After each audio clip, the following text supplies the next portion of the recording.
നമസ്കാരം. ഇതിഹാസങ്ങളുടെ ഇതിഹാസമായ വാൽമീകി രാമായണത്തിൽ ഒട്ടനവധി വികാര നിർഭരമായ മുഹൂർത്തങ്ങളുണ്ടെങ്കിലും വായുവിൽ പോലും ഭക്തിയുടെയും വാത്സല്യത്തിൻ്റെയും സുഗന്ധം പരത്തുന്ന ഒന്നാണ് സീതാദേവിയുടെയും ശ്രീരാമചന്ദ്രൻ്റെയും അവരുടെ മക്കളായ ലവകുശന്മാരുടെയും ഒന്നിച്ചു ചേരുന്ന ഒരു അപൂർവ നിമിഷം.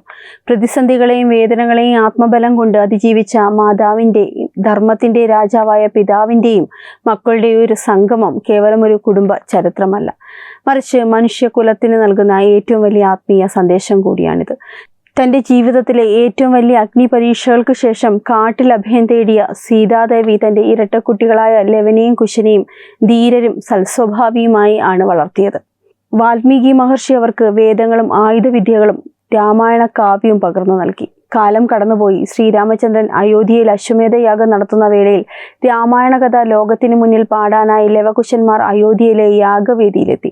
ആ ബാലന്മാരുടെ തേജസ്സും മാധുര്യമുള്ള സ്വരത്തിലുള്ള കാവ്യാലാപനവും സഭയാകെ വിസ്മയിപ്പിച്ചു. രാമന്റെ കഥയാണ് പാടുന്നതെന്ന് തിരിച്ചറിഞ്ഞ രാമൻ പോലും ആ ആലാപനത്തിൽ മയങ്ങി നിന്നു. ആ ഗാനത്തിലൂടെ അവർ അയോധ്യയിലെ ജനങ്ങളുടെ ഹൃദയം കീഴടക്കുകയായിരുന്നു. ലവകുശന്മാർ സാക്ഷാൽ സീതാരാമന്മാരുടെ പുത്രന്മാരാണെന്ന് തിരിച്ചറിഞ്ഞ വാൽമീകി മഹർഷി സീതാദേവിയോടൊപ്പം അവരെ അയോധ്യയിലെ സഭയിലേക്ക് ആനയിച്ചു. ആ നിമിഷം അതീവ ആത്മീയ ചൈതന്യം നിറഞ്ഞതായിരുന്നു. പ്രകൃതി പോലും നിശബ്ദമായ ആ വേദിയിൽ സീതാദേവി തന്റെ മക്കളെ ശ്രീരാമന് മുന്നിൽ സമർപ്പിച്ചു. കാട്ടിൽ ഏകാന്തതയുടെയും കഷ്ടപ്പാടുകളുടെയും നടുവിൽ ജീവിച്ചപ്പോഴും മക്കളുടെ മനസ്സിൽ ധർമ്മബോധവും സംസ്കാരവും വിതച്ച ഒരു മാതാവിന്റെ നിസ്വാർത്ഥമായ വിജയമായിരുന്നു ആ നിമിഷം.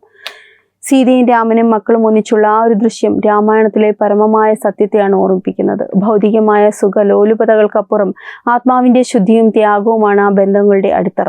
സ്വന്തം സന്തോഷങ്ങൾ മാറ്റിവെച്ച് മക്കളെ ധീരമായി വളർത്തിയ സീതാദേവി ഭാരതീയ മാതൃത്വത്തിന്റെ എക്കാലത്തെയും വലിയ പ്രതീകമായി മാറുന്നു.